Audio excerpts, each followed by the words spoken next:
bawa tajuk pada pagi ini tentang satu isu yang agak tengah berlaku, iaitu pasal anti hadis. Anti hadis ya. Bagi kita tahu apakah yang berlaku, maknanya dalam yang pergolakan lah, ataupun apa benda yang berlaku mengenai anti hadis tu. Okey. Sumber dalam Islam, dalam kita nak mengeluarkan sesuatu hukum, ada 4 sumber dia, iaitu Al-Quran, yang keduanya hadis ataupun sunnah, yang ketiganya ijma' ulama. Ijma' ulama ni maknanya para ulama bersidang untuk satu hukum tu. Katakanlah 1000 ulama bersidang pada satu hukum, 980 orang setuju okey hukum ini. 20 lagi tak kata hukum ni. Maka dia panggil ijma' tu mana yang majoriti ulama tu. Dan yang keempat dia panggil kias. Kias ni kalau anda kata kita seorang-seorang kita jumpa benda ni boleh ke tak boleh sebenarnya ni, kita kiaskan dengan hukum-hukum yang telah ada. So jadi sumber hukum dalam Islam 4 benda ya. Al-Quran, yang keduanya hadis ataupun sunnah dia panggil, yang ketiganya ijma', yang keempatnya qiyas. Ini 4 sumber dalam Islam. Okey. Jadi keempat-empat sumber dalam Islam ini yang maknanya menjadi asas kepada hukum. Maknanya si hukum asas kepada hukum hakam ataupun agama Islam itu sendiri lah. Dan orang-orang kafir daripada Yahudi dan Nasrani, dia memang nak supaya kita ni longgar ataupun runtuh kita punya sumber hukum yang 4 ini. Betul, kalau kita tengok ada satu gerakan yang memang hentam Al-Quran. Ada satu gerakan hentam hadis. Okay. Ada satu gerakan hentam ijma' ulama ni. Dan juga kias. So jadi 4 sumber hukum ni, Al-Quran, hadis, ijma' dan juga kias. Memang ada satu golongan ni dipanggil golongan orientalis. Orientalis memang dah hentam 4 sistem ni. Biar orang tak percaya pada 4 sistem ni. Dan setengah-setengah negara satu ketika dahulu pernah berjaya. Ada pernah hentam Al-Quran. Ada setengah-setengah negara dahulu pernah sampai maknanya haramkan Al-Quran dalam bahasa Arab. Supaya dia dia haramkan Al-Quran dalam bahasa Arab. So, jadi maknanya dia ikut bahasa dia. Macam Turki dulu pernah menggunakan Al-Quran bahasa Arab. Azan pun dia tukar bahasa Turki kan. Macam tu kat golongan hadis, ada yang hentam hadis. Okay, kemudian ada yang hentam ijma' dan sebagainya. Okay. Golongan ini dipanggil golongan orientalis. Orientalis ni orang-orang barat yang mempelajari tentang Islam, tapi dia nak hentam sistem yang ada dalam Islam ini. Dulu waktu saya belajar dulu, kecil dulu, tok guru saya selalu sebut mengenai orientalis ni. Kan, kata mu kena pera orang Islam ni kan. Dulu Kelantan kan, pakai semutah kan. Jaga suku-suku Islam ni. No, dekat luar tu ada satu golongan nama golongan Orientalis ni memang nak musnahkan Islam dia dalam ni. Dia kata kan. Musnahkan Islam. Saya mula-mula dulu asas ataupun arwah saya lepas saya darjah 6 dan tak saya sekolah saya pondok ni. Belajar umur tingkatan 3 pergi Pakistan buat tahfiz, buat hafal hadis, balik baru masuk balik yang formal ya. Jadi waktu saya masuk universiti, saya dulu selalu tertanya-tanya berlawanan dengan diri saya. Saya kata, wujud ke golongan orientalis macam Tok Guru ni cerita ni? Ya ke? Tok Guru dah dulu kampung kan, serban semutah, mata pun nampak tak nampak, dia baca kitab kan. Tahu mana ke orientalis ni? Wujud sungguh ke? Saya selalu berlawanan dengan diri saya macam tu. Ya ke? Wujud sungguh? Bukan, tuan-tuan sekalian. Pada tahun 2009, saya dijemput untuk menjadi pensyarah jemputan di Moscow State University di Rusia. Orang Rusia, dia nak belajar tentang Nusantara, nak belajar pasal Islam, pasal undang-undang Islam kan. So jadi maknanya hantar ke UM kan, dengan UM punya so dia tak percaya pada orang Arab.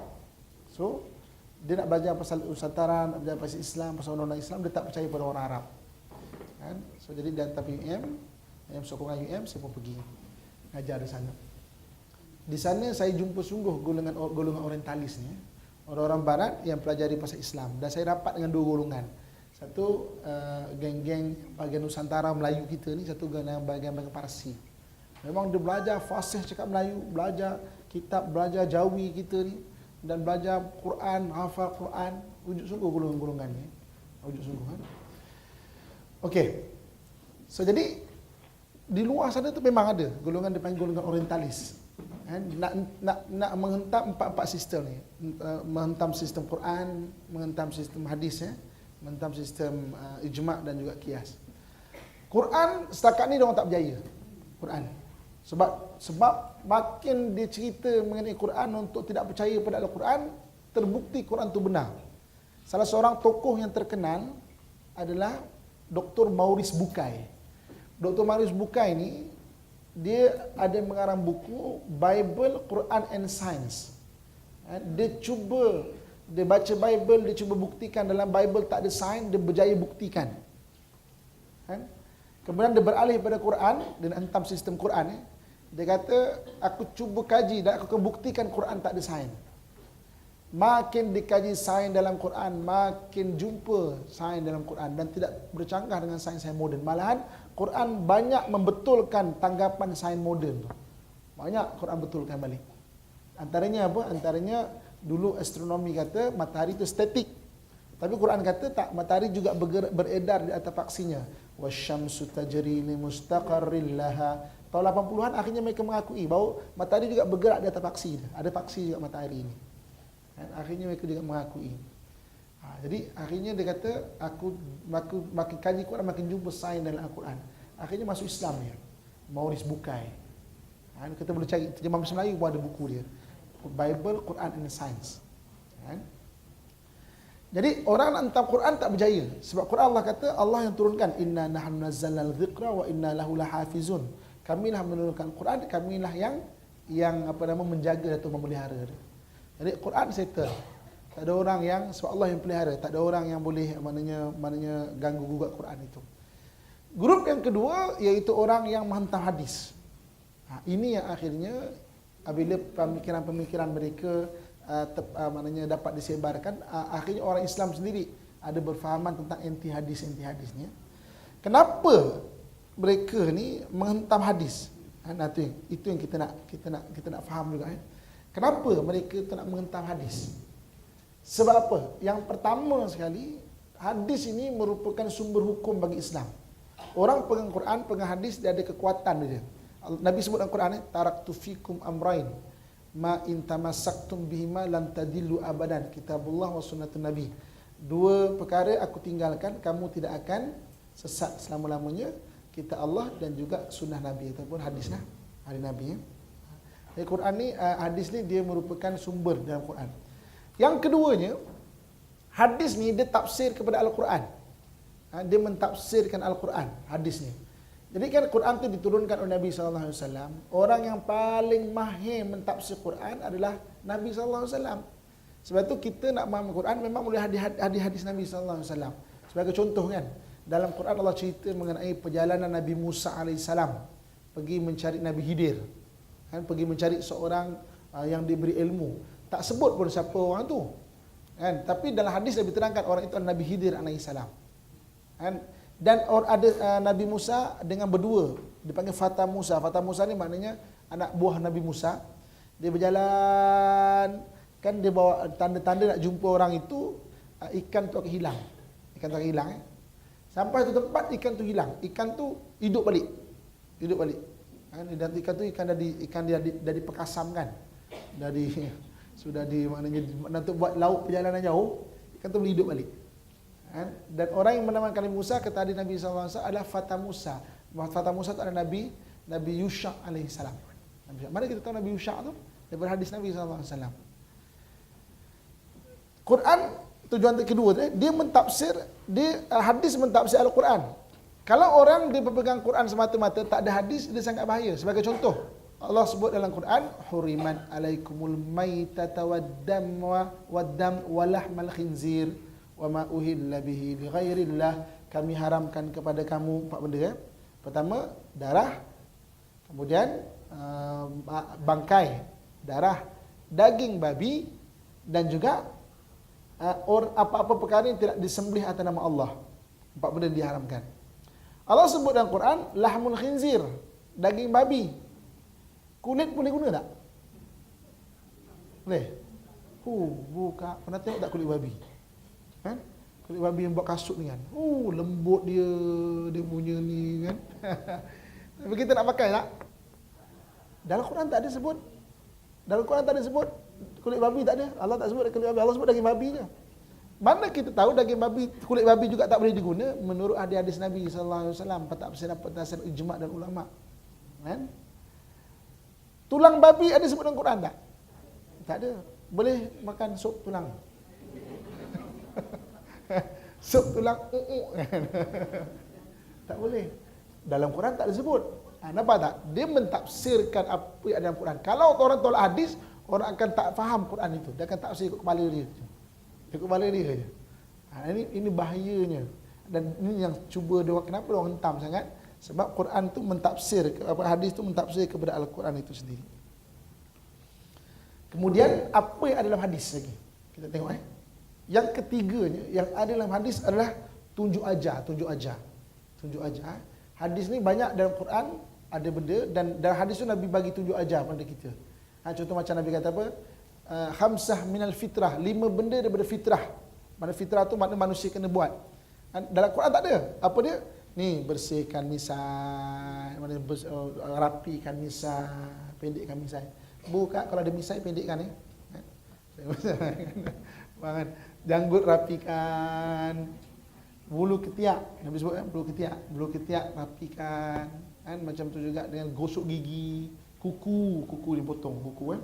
Itu dalam fitrah. Dalam Quran tak ada. Jadi hadis tu dibagi tunjuk ajar. Tunjuk ajar kehidupan, buat macam ni. Apa Nabi ajar lagi? Dalam bentuk kekeluargaan. Man la yarham la yurham. Siapa tidak disayangi, tidak akan disayangi. Disuruh tunjuk ajar. Itu yang harian. Belum lagi cabaran-cabaran di peringkat lebih besar lagi. Sebagai contohnya, Nabi ajarkan kepada kita nanti akan satu berlaku fitnah tentang fitnah Dajjal. Sebab ada bapa sihir yang hebat. Lepas tu Nabi kata, aku ajarkan kepada kamu, barang siapa yang mengamalkan terlepas daripada sihir Dajjal, iaitu surah Kahfi ayat 1-10. Hafal surah Kahfi ayat 1-10. Barang siapa mengamalkan dan menghafal surah Kahfi ayat 1-10, Dajjal datang, Dajjal tak mampu sihir dia. 1-10 amalkan tak panjang pun kita hafal. Satu hari kita hafal 60 kali kan. Lama-lama ia 10 ayat 10 hari ya hafal lah. Kan? Kalau tak pun 1 bulan ya hafal 1 ayat. 10 bulan ya hafal lah 10 ayat kan. Jadi apa? Mana ada masa tak? Ya setahun pun tak apalah kan. Setahun apa-apa kan. Kita pun kelar dah berapa tahun kan. Satu hari itu 10 tahun ya hafal lah 10 ayat surah Kahfi itu. Hafal. Nabi sebut. Benda tu dalam hadis. Itu tunjuk aja. Kan hadis. Jadi orang kalau dia kata mengetepikan hadis, ini yang orang kafir nak. Akhirnya dia tak ada panduan. Hidup tu tak ada panduan. Jadi kalau orang maknanya dia berjaya doktrin bahawa hadis tu tak betul ataupun hadis tu tak ni, kita akan hilang panduan hidup. Terutama hidup di akhir zaman. Fitnah-fitnah akhir zaman. Itu belum Nabi bagi amalan-amalan. Dan hadis Nabi, barang siapa yang masuk ke rumahnya membaca surah Ikhlas 3 kali, maka diamankan penghuni rumah itu daripada kepapaan. Kan kita baca surah Ikhlas 3 kali, masuk rumah, Allah amankan penghuni rumah dari kepapaan. Papa ni banyak papa, papa ilmu, papa iman, papa akhlak, papa harta sendiri, kan? Begitu. Itu ada apa yang ada pada hadis ada hadis. Kemudian yang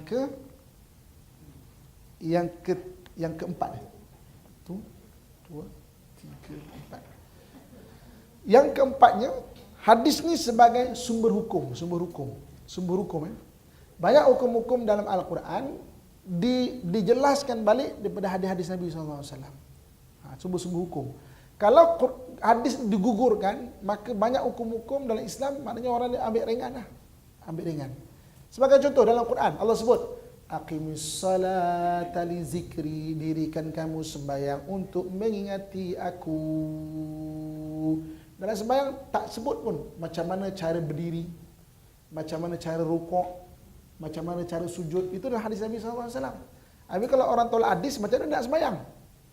Kan? Walaupun Allah sebut warka'u ma'ar raki'in, rukuklah kamu bersama orang-orang yang rukuk.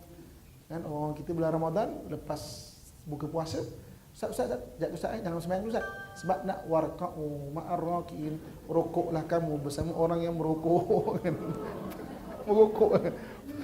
Pandai dia. Kan? Jadi macam mana? Itu semua hukum. Macam mana kita tahu kata takbir macam ni, kan, rukuk macam ni, sujud macam ni, daripada hadis Nabi SAW. Kalau tak, itu yang ada akhirnya timbul sembahyang dengan niat. Pernah jumpa tak orang sembahyang dengan niat? Ada satu golongan. Dekat Shah Alam pun ramai. Sembahyang dengan niat je. Kan? Saya sembahyang dengan niat je, sebab tak ada pun dalam Quran sebut maknanya mengenai rukuk sembahyang. Kan? Tu saya kata ginilah. Cuma saya belanja makan je lagi sebab terima kasih buku bisikan saya. Tapi makan ambil bau je niat, kan. Kenyang tak agak-agak. Sengih dia kan. Maksudnya ada jadi macam tu, ada macam tu. Sebab apa? Bila hadis dia agak ringan. Itu, kan. Syiah dia satu hari 3 kali sembahyang. Dia jamakkan sembahyang. Syiah ni pula satu hal, kan. Kan kita diharuskan untuk menjamakkan solat. Takrifan jamak adalah perjalanan yang 2 marhalah. 2 marhalah, kan. Jadi Syiah kata kita dalam perjalanan menuju ke akhirat. So kita adalah musafir. So daripada rumah kita section 7 pergi ke library, kejap lagi solat jamak. Sebab kita musafir ke akhirat. Bukan macam tu. Sebab takrifan hadis itu hal lain. Ini yang memang sesat, ajaran sesat. Tak sembahyang, tak apa semua, kan. Hadis. Sebab itu bukan apabila orientalis melagangkan, dia hentam Quran dia tak berjaya. Dia hentam hadis dia pun tak berjaya sebenarnya, tapi didoktrinkan sampai akhirnya ada juga orang-orang Melayu kita yang termakan, terpercaya juga dengan maknanya apa nama doktrin hadis ni, ataupun akhirnya jadi golongan anti hadis, golongan anti hadis tu.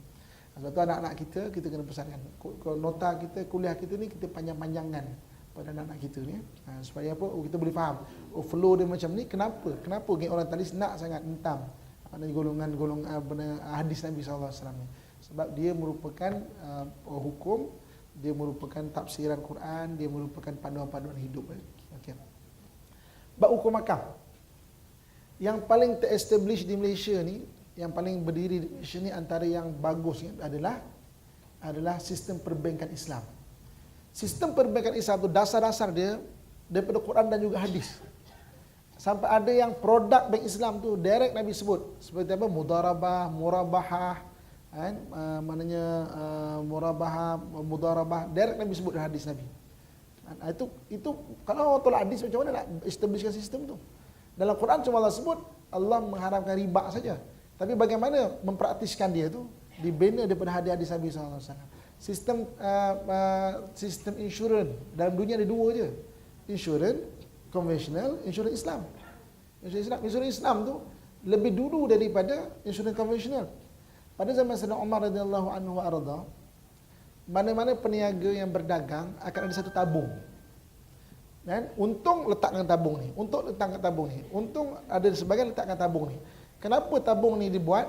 Supaya bantu mana-mana peniaga kalau kapal rosak ke, kena samun ke, sebab dia orang yang mahir berniaga. Dia kena modalkan berniaga sebab dia akan bawa untung. Apabila bawa untung, dia akan bawa wakaf, dia akan bawa sedekah, dia akan bawa zakat. Jadi ada tabungan untuk ahli peniaga ni. Maknanya sistem takaful Islam tu sejak zaman Umar lagi wujud dulu tu. Bayangkan, daripada dasar-dasar dia hadis Nabi SAW. Ini hebatnya, kan.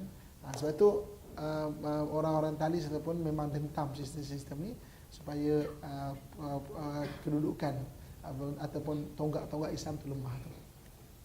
Ibu, kakak, ayah yang saya doakan kebaikan sekalian. Okey, sebagai penutup dia pada pagi yang berbahagia ini. Dalam hadis Nabi SAW, Nabi menyatakan, okey, taraktu fikum amrain. Aku tinggalkan kamu 2 perkara.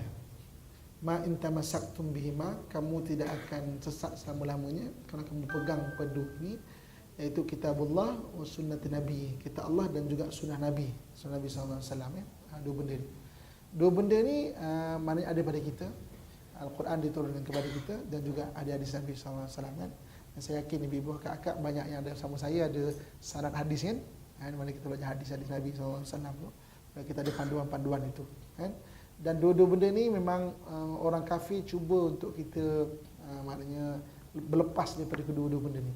Banyak yang dia hentam dengan berbagai-bagai usaha, berbagai-bagai usaha. Kata di Malaysia juga kan, sama juga nak mengelirukan Al-Quran, nak mengelirukan hadis-hadis Nabi. Ini usaha orang kafir yang terancang. Okey, saya setakat saja dulu boleh kita kongsikan insya-Allah. Banyak umur rezeki kita jumpa lagi. Aku lupa lima sami'tum astaghfirullah li wa lakum wa lisal muslimin fa ya fawzal mustaghfirin wa ya najat taibin. Assalamualaikum warahmatullahi wabarakatuh.